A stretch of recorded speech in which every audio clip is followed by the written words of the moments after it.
Hey guys, it's Nadine and I'm here to share with you guys a really quick DIY tutorial on how to make your own plastic protector sheets for your planners. Now, if you guys are into planners and you use 3-ring planners like Filofaxes, KikiKs, or anything of the sort, you guys might know that it is sometimes difficult and oftentimes expensive to go ahead and buy the plastic protector sheets that fits into those planners. So with a couple of different tools, I'm going to show you guys how to make your own, so that way you don't have to pay for shipping and wait around and all of that good stuff. You can always have the size of protector sheets you need at a moment's whim. You can make it on your own. All right, so stay tuned for that. You're going to need a couple of things to make your page protector, and the very first thing is I'm using this We Are Memory Keeper's fuse tool, which is for photo sleeves initially. However, we're going to multitask it. And I also have some protector sheets, and I got this in a box, 100 sheets, top loading from Office Max, and this is just standard sheet protectors. Now you can get these kind of sheet protectors at any office store and or Walmart or Target. Okay, so then I also am using a glass mat that I got from Joann.com, and it's by the Tonic brand, and this actually is non-scratch and heat resistant. Any kind of heat resistant surface, make sure you have that underneath your to cut on, because the heat tools will damage your stuff. Okay, and then I also have a Crop-A-Dile, which can be found at any local craft store. These are used for eyelets and brads. If you guys are not crafters and you're wondering what the heck is that torture device, this is what it is. I have a Sharpie to mark. I have a template that I am using, and this is going to be for a size 5. And then I have 3 different kinds of rulers, and this is just specifically to show you, because I will be showing you different ways of making this exact same thing if you don't have the fuse tool. Now this is the ruler that comes with the fuse tool. It's great because it has these little feet on the bottom that stops it from slipping. I also have this X-Acto ruler and this Tim Holtz one. Now the reason I'm using these two is because it has metal edges. Metal edges help because it won't burn and or melt any kind of rulers. Okay, so that is a necessity. And then of course a Sharpie, and last but not least I have a Fiskars cutting or Fiskars trimmer or a pair of scissors. That's all pretty much you need. Now with this technique that I'm going to show you, you can make any size of plastic protector that you need for your planners, okay? But for my sake, I'm doing an A5 because that is the size that I use in my planner. So what I want to do is I want to go ahead and line it up with this edge here, which is away from the already pre-cut holes, okay? Or the pre-punched holes. And the reason being is because I want to make sure that any A5 document will fit in this protector sheet. So it will make it a little bit larger than A5 size in my planner, but it's perfectly okay. So let me go ahead and mark this. So I'm just putting my template down and making sure that it's square on both sides. And then I'm going to go ahead and mark it with my Sharpie on the right side, because that's the side that we're going to weld. And I'm going to mark the top because this is the side we're going to cut, and this will always be a top loading one, okay?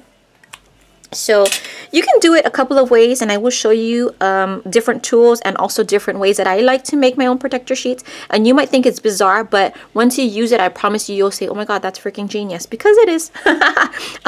So I have marked it off, and now what I'm going to do is I'm going to go ahead and take my fuse ruler. This is the first method we're going to use, and I'm just going to go ahead and line it up with my Sharpie marker on the right.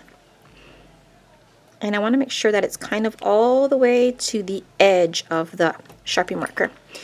Okay, now then I'm going to go ahead and take my fuse tool, and I want to run it down and press it with a little bit of pressure and go very slowly, because as you're running it down, it is not only melding or welding the 2 pieces of plastic together, but it's also going to cut it as well too.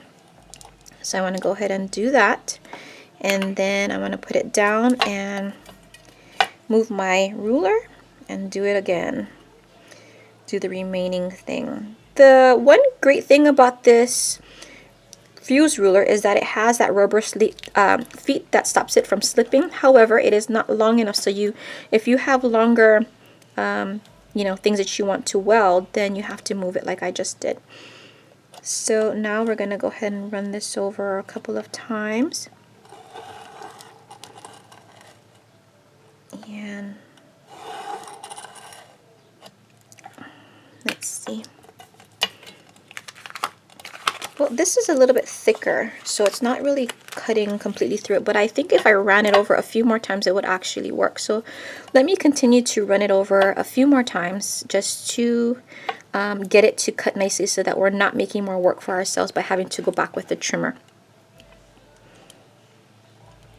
So maybe the ideal thing would be to run it extra slow so that it welds and cuts, because as I've seen at the bottom here, it actually did cut for me. So I can feel it as I continue to run it over the same line over and over again, that it is actually cutting for me too, which is probably not initially what I had intended, but you know, if I can find a way to finagle things, I will always do it.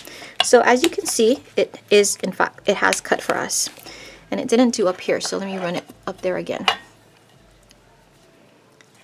And really, once you get the hang of this, you can actually make yourself protector sheets within like a couple of minutes, honestly. Yep, there we go. Now it's cut through and we are solid. All right, so this side is welded together, so it's mended together, okay? And then the other side we're just going to trim. Now, this is where I get my Fiskars trimmer, and I go ahead and make sure that the line is here in my channel, and then I'm going to go ahead and just cut it. Now, if you wanted to, you could save the scraps to make something else with it, but I don't really want to because I always say I'm going to make something with it and I never do. But here is your A5 size. Now, if you don't want this Sharpie line, you can just take a piece of alcohol on some paper towel or whatever and wipe it off, and it comes off perfectly fine, okay?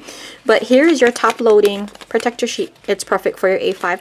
Now, again, you can make this size for any size. So that's how you're going to do it with just the fuse tool. Now, let me show you another way to do it, and this is going to be using the hot knife. So now I already have my template drawn out. I used my template and I marked off the side and the top, and now I'm gonna go ahead and use a hot knife. Now again, a hot knife can be purchased at any craft store, okay?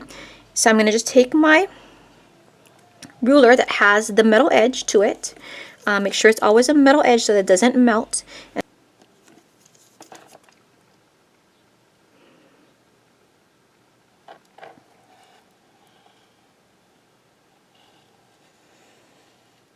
Alright, so we're just running it down. Now, I do know that at Hobby Lobby, you can get other tips for your hot knife, and I think you would probably have more success with it than what I'm doing here. So it didn't cut through like the fuse tool did, but that's not a big deal because I already have my Fiskars trimmer out, and I can just take it and put it in my Fiskars trimmer and just cut it like that.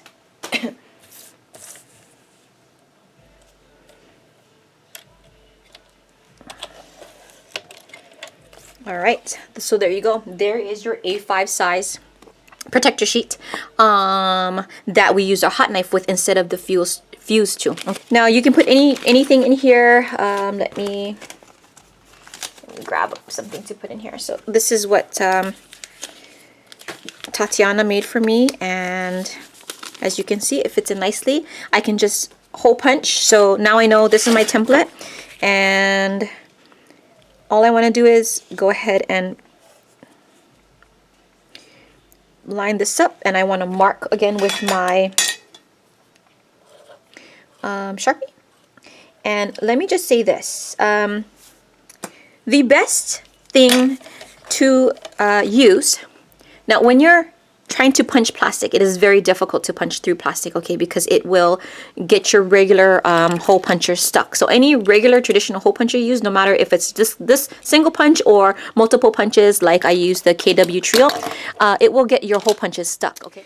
My suggestion is to use a Crop-A-Dile. If you guys are not crafters, this might be like, looks like a torture tool to you all, but it's actually not. It's called a Crop-A-Dile, and it's actually brilliant for brads and eyelets and stuff like that. Now, they have two different sides that you can use to punch holes.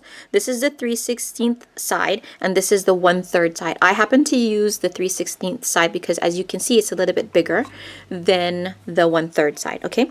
So this will help you to punch through plastic, so that way it doesn't get stuck. Now I'm going to show you really quickly.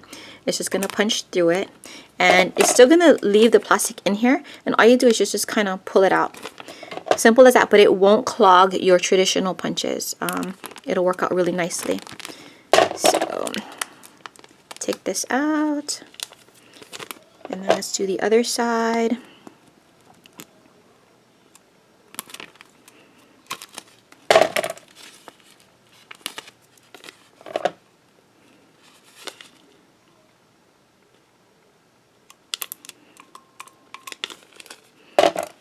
And then there you have it. Here's your A5 size. And you just stick, you put this through your binder rings or whatever, and you have it. Now, if you wanted to make a smaller size pocket, you would do the same exact thing. But this time you would use a template for a pocket size or a personal size, whatever kinds of planner size you use. Okay, so those are two separate ways to make your plastic protector sheets for your planners. I hope you guys found this helpful. And if you like this video and would like to see more, go ahead and give this video a thumbs up. And I will be back to talk story with you guys later. TTFN, ta-ta for now.